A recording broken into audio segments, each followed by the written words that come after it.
जो नदियों द्वारा लाई गई या कह सकते हो कि नदियों द्वारा बही गई मिट्टी, नदियों द्वारा बहाकर लाई गई मिट्टी को बोलते हैं जलोढ़ मृदा। जो नदियों के आसपास जो मिल जाती है आपको, नदी के जो किनारे रहते हैं वहाँ पर आपको मिल जाती है ये मृदा। यह मृदा भारत के संपूर्ण क्षेत्र के 45.6% है।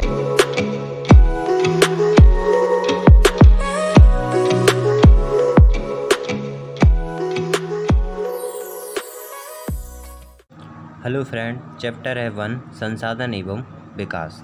तो पिछली वीडियो में मैंने आपको काफ़ी कुछ बताया है संसाधन के बारे में कि संसाधन क्या होता है और इसके विकास एवं इसका नाम ही है इस प्रकार से कि संसाधन एवं विकास, यानी संसाधनों के द्वारा हमारे जो क्षेत्र पड़ता है या भारत है तो उसका विकास होना। तो ये संसाधन ही के कारण है जो विकास के स्तर की ओर आगे की ओर बढ़ाता है। तो यही होता है संसाधन एवं विकास। अब जो टॉपिक है वो है मृदा संसाधन, ठीक है। तो मृदा इसमें क्या महत्वपूर्ण भूमिका निभाती है, तो वही मैं आज की इस टॉपिक में आपको क्लियर करने वाला हूँ मृदा संसाधन के बारे में। तो लिखा है, मृदा सबसे महत्वपूर्ण एक नवीकरणीय योग्य प्राकृतिक संसाधन है, परंतु इसके कुछ सेंटीमीटर मोटी परत बनने में ही लाखों वर्ष लग जाते हैं। मृदा के प्रमुख कारण उच्चावच संस्तर, शैल, जलवायु, वनस्पति, अन्य जैव पदार्थ और समय है। तापमान परिवर्तन, बेहद जल की क्रिया, पवन, हिमनदी और अपघटन क्रियाएं आदि। यानी मृदा की जो मोटी परत बन जाती है, यानी जो आपने पहाड़ देखे होंगे, बड़े बड़े पहाड़ देखे होंगे, वो किसके कारण बन जाते हैं? मृदा के कारण बन जाते हैं। लाखों वर्ष जो है मृदा एक के ऊपर एक मोटी परत बनती जाती है, फिर इससे उच्चावच स्तर का शैलों का निर्माण होता है और साथ ही साथ जलवायु, वनस्पति, अन्य जैव पदार्थ का भी इसमें निर्माण होता रहता है, ठीक है। तो मृदा का इसमें बहुत महत्वपूर्ण भूमिका है। मृदा बनाने की प्रक्रिया में योगदान देते हैं। मृदा जैव और अजैव दोनों प्रकार के पदार्थों से बनती है, यानी जो मृदा है वो जीव जो जंतु हैं उनसे भी बनती है और जो मृत हैं उनसे भी बनती है। मृदा आगे लिखा है, मृदा में होने वाले रासायनिक और जैविक परिवर्तन महत्वपूर्ण होते हैं। जो मृदा में होने वाले रासायनिक जैविक परिवर्तन है, जो जीवित परिवर्तन है, वो महत्वपूर्ण होते हैं, ठीक है। तो आगे बढ़ते हैं।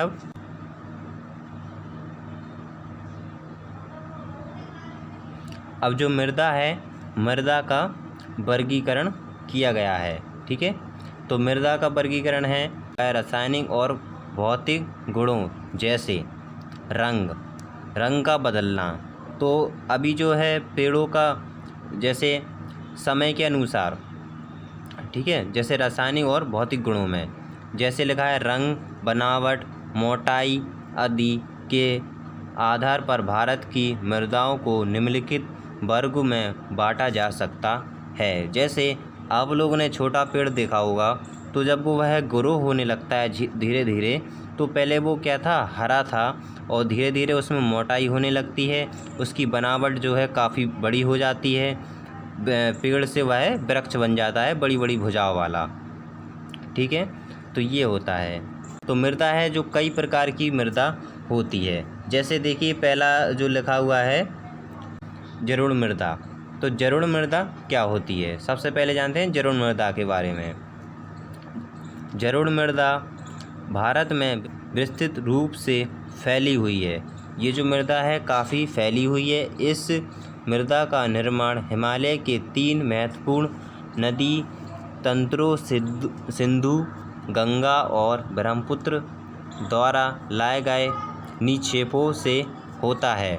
अब मैं आपको बताऊं, जलोढ़ मृदा जो है इसकी एक परिभाषा भी होती है, जो नदियों द्वारा लाई गई या कह सकते हो कि नदियों द्वारा बही गई मिट्टी, नदियों द्वारा बहाकर लाई गई मिट्टी को बोलते हैं जलोढ़ मृदा। जो नदियों के आसपास जो मिल जाती है आपको, नदी के जो किनारे रहते हैं वहाँ पर आपको मिल जाती है ये मृदा। यह मृदा भारत के संपूर्ण क्षेत्र के 45.6% है, यानी 45 के लगभग है ये मृदा भारत के संपूर्ण क्षेत्र में। जलोढ़ मृदा की उर्वरक क्षमता अधिक होती है। जिन क्षेत्रों में यह मृदा पाई जाती है वहाँ कृषि अधिकतम से की जाती है। जैसे आपने पंजाब में देखा होगा, तो पंजाब में कृषि अधिक होती है, इसलिए क्योंकि नदियों द्वारा ये बही गई रहती है, जो मिट्टी रहती है उसके जो अगल बगल का क्षेत्र रहता है वो काफ़ी ज़्यादा उपजाऊ बना रहता है। और साथ ही साथ जो नदी से है वो वह पानी भी सींचते हैं, मतलब जो किसान रहते हैं वो खेत के लिए नदियों से पानी भी सींच लेते हैं, जिससे कि अच्छा कृषि को अधिक उपजाऊ बन जाती है और अच्छी होती है कृषि। चलिए आगे का टॉपिक है, यह है मृदा उत्तरी मैदान के अतिरिक्त सिंधु, गंगा व ब्रह्मपुत्र नदियों के द्वारा राजस्थान, गुजरात तथा फैली हुई है। यह पूर्वी तटीय मैदान महानदी, गोदावरी, कृष्णा और कावेरी नदियों के डेल्टाओं में भी मिलती है। ठीक है, डेल्टाओं में ही मिलती है। अगला है, इस मृदा में रेत, सिल्ट और चिकनी मिट्टी रहती है। आपने नदी के अगर आप जाओगे किनारे पे तो काफ़ी बार जो है फिसल जाते हैं वहाँ पर, तो वहाँ पर क्या है, मिट्टी का चिकनापन अधिक है। आगे लिखा है, अर्थात मृत्तिका के भिन्न भिन्न अनुपात पाए जाते हैं। यह मृदा पोटस, फास्फोरस और चूनायुक्त होती है। अब ये क्वेश्चन आ जाता है ऑब्जेक्टिव में कि जो जलोढ़ मृदा है उसमें क्या क्या पाया जाता है, तो आप लोग लिखोगे पोटस, फास्फोरस और चूनायुक्त होती है। तो ये इनमें पाया जाता है। आगे लिखा है, जो गन्ना, चावल, गेहूँ और अन्य अनाजों व दलहन फसलों की अन्य अनाजों फसलों की खेती के लिए उपयुक्त होती है। जलोढ़ मृदा पर्वतों की तलहटी पर बने मैदानों जैसे द्वार, चो और तराई क्षेत्र में सामान्यतः पाई जाती है।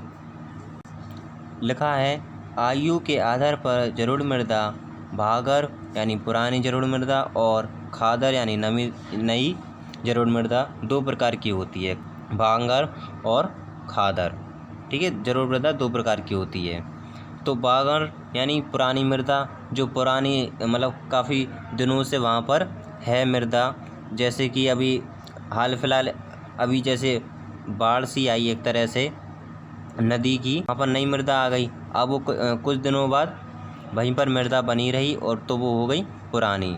और नई मृदा जो हाल के साथ आई हो, जैसे कि अभी पानी का जो ढलान है एक साइड आ गई और किनारों पर जम गई है, एकदम नई मृदा लाई गई।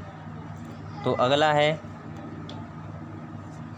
सूखे क्षेत्रों की मृदाएं अधिक क्षारीय होती हैं। इन मृदाओं का सही उपचार और सिंचाई करके इनकी गुणवत्ता बढ़ाई जा सकती है और अधिक मात्रा में इनमें खेती की जा सकती है, कृषि की जा सकती है।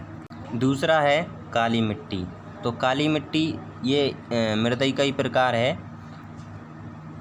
तो काली मिट्टी के बारे में जानते हैं। इस मृदा को रैगुड़ या काली कपास मृदा भी कहते हैं। इसके दो नाम हैं, पहला है रैगुड़, दूसरा है काली कपास मृदा भी कहते हैं। यह भारत के कुल भौगोलिक क्षेत्र के 45.6% यानी ये भी उतनी फैली हुई है जितनी जलोढ़ मृदा फैली हुई है, भाग में विस्तृत है। काली मृदा की विशेष विशेषताएं निम्नलिखित हैं। अब क्या क्या इसकी विशेषताएं हैं। पहली है, यह मृदा दक्कन पठार के उत्तरी पश्चिमी भागों में पाई जाती है, जो लावाजनक शैलों से बनी होती है। ये काली मृदा है जो लावाजनक शैलों से बनी होती है। जो लावा के द्वारा जब फटता है तो फिर उसके द्वारा जो लाई गई है जो मृदा होती है वो जम जाती है, तो वहाँ पर एक तरह से बन जाती है, शैल बन जाती है कठोर टाइप की, तो वो काली सी रहती है। तो मृदा ही रहती है वहाँ पर लेकिन वो कठोर बन जाती है, तो इसीलिए बोलते हैं उसे लावाजनक शैलों से बनी है। अब जो तीसरा है महाराष्ट्र, तो महाराष्ट्र में जो काली मृदा है वो क्या है? तो महाराष्ट्र, सौराष्ट्र व मालवा, तो मध्य प्रदेश और छत्तीसगढ़ के पठार के अतिरिक्त यह दक्षिण पूर्वी दिशा में गोदावरी एवं कृष्णा नदी की घाटियों तक पाई जाती है। इस मृदा में कैल्शियम कार्बोनेट, मैग्नीशियम, पोटाश व इसमें देखिए क्या क्या पाया जाता है। इस मृदा में कैल्शियम कार्बोनेट, मैग्नीशियम, पोटाश और चूने जैसे पौष्टिक तत्व पाए जाते हैं। इसमें जो है ऑब्जेक्टिव बन जाता है कि काली मृदा में क्या क्या तत्व पाए जाते हैं। तो आप लोग लिखोगे इसमें कैल्शियम कार्बोनेट, मैग्नीशियम, पोटाश और चूने पत्थर जैसे पौष्टिक तत्व पाए जाते हैं। यह मृदा बहुत महीन कणों अर्थात मृत्तिका से बनी है। कोई कोई जो है काली मृदा को खाता भी है। तो काली मृदा इतनी महीन है कि उसमें कंकड़ तो बिल्कुल रहते नहीं हैं। तो अगर हम उसे खाना भी चाहें तो बहुत सी जो लेडीज़ होते वो तो खाती हैं काली मृदा को। तो आगे का टॉपिक है, इस मृदा में गर्म और शुष्क मौसम में दरारें पड़ जाती हैं जिससे इसमें अच्छी तरह से वायु का मिश्रण हो जाता है। गीली होने पर यह मृदा चिपचिपी हो जाती है जिसके परिणाम स्वरूप इसे जोतना कठिन हो जाता है। तो कई कई खेतों में क्या है जो काली मृदा पाई जाती है और जब वह गीली हो जाती है तो ट्रैक्टर जो है, ट्रैक्टर से हम लोग क्या करते हैं, कृषि करते हैं। तो ट्रैक्टर एक संसाधन है। खेत में जब काली मिट्टी रहती है और जब वो गीली हो जाती है तो उसमें जुताई होती है ट्रैक्टर के माध्यम से। तो उसमें क्या है, ट्रैक्टर क्या है, खबने लगता है। तो वो इसलिए खबने लगता है कि जो काली मिट्टी है पानी से गीली होने पर अधिक कठोर हो जाती है। मतलब एक तरह से कहने अगर उसमें हम जाते हैं तो खब जाते हैं। अगला है लाल और पीली मृदा। तो इस मृदा का रंग लाल होता है, जैसे नाम ही से पता चल रहा है, लाल और पीली। तो इस मृदा का रंग लाल होता है। यह भारत के कुल भौगोलिक क्षेत्र के 10% भाग पर विस्तृत फैली हुई है। ये मृदा लाल और पीली। इस मृदा का लाल रंग ढक्कन पठार के कम वर्षा वाले क्षेत्रों में लोहे के कणों का आग्नेय और रूपांतरित चट्टानों में फैलने के कारण होता है। आग्नेय यानी आग जैसे कलर के, तो इसलिए बोलते हैं आग्नेय और रूपांतरित चट्टानों में फैलने के कारण होता है। यह मृदा जल योजना के कारण पीली हो जाती है। अगर इस पर यानी वर्षा हो जाती है तो थोड़ी थोड़ी ये पीली सी होने लगती है, दिखने लगती है। यह तमिलनाडु, उड़ीसा, छत्तीसगढ़, मध्य प्रदेश, कर्नाटक, महाराष्ट्र, आंध्र प्रदेश, झारखंड के दक्षिण छोर और पश्चिमी घाट की पहाड़ी के गिरिपाद में पाई जाती है। मैंने आपको पहले ही बताया कि लाल और पीली मृदा अत्यधिक पाई जाती है, यानी जितने भी क्षेत्र हैं वहाँ पर कहीं ना कहीं थोड़ी बहुत तो पाई जाती है लाल और पीली मृदा। लेटराइट मृदा। लेटराइट ग्रीक शब्द लेटर से बना है। इसका शाब्दिक अर्थ ईंट होता है। लेटराइट मृदा उच्च तापमान में अत्यधिक वर्षा वाले क्षेत्रों में विकसित होती है। लेटराइट मृदा के निर्माण में निचालन प्रक्रिया की भूमिका महत्वपूर्ण होती है। लेटराइट मृदा की कुछ विशेषताएं निम्नलिखित। उच्च तापमान के कारण जैविक पदार्थ को अवघटित करने वाले बैक्टीरिया नष्ट हो जाते हैं, जिससे इसमें ह्यूमस की मात्रा कम पाई जाती है। अगला है लेटराइट मृदा पर अधिक मात्रा में खाद और रासायनिक उर्वरक डालकर खेती की जाती है। खाद और रासायनिक उर्वरक डालकर इस पर खेती की जाती है। इस मृदा में काजू, चाय, कॉफ़ी तथा कुनैन की फसल उगाई जाती है। इसके लिए रासायनिक जो खाद होती है वो हमें डालने पड़ती है। और इसमें देखिए खेती में इस मृदा पर खेती क्या क्या कर सकते हैं, काजू, चाय, कॉफ़ी तथा कुनैन की फसल उगाई जाती है। इस खेती पर जैसी मृदा रहती है वैसी हम जो है उस पर कृषि करते हैं। तो काली जलोढ़ मृदा और काली मृदा में हम जो है अधिक गेहूँ ये सब अनाज वगैरह उगा सकते हैं जलोढ़ मृदा में। तो जिस प्रकार मृदा रहती है उसी प्रकार से कृषि है। जैसे पंजाब है, पंजाब में जो मृदा अच्छी है तो वहाँ पर क्या है, अधिक मात्रा में होती है अनाजों का, गेहूँ का, धानों का, ये सब वगैरह। अब देखिए अगला पॉइंट है, यह मृदा कर्नाटक, केरल, तमिलनाडु, मध्य प्रदेश, उड़ीसा और असम की पहाड़ियों में पाई जाती है। अब जो पूछ लिया जाए कि लैटराइट मृदा कहाँ पर पाई जाती है, तो यहाँ पर होगा कर्नाटक, केरल, तमिलनाडु, मध्य प्रदेश, उड़ीसा और असम पर पाई जाती है। ठीक है। अगला है मरुस्थलीय मृदा। तो मरुस्थलीय की मृदा के बारे में जानते हैं। यह मृदा भारत के कुल भौगोलिक क्षेत्र के 4% भाग में विस्तृत है।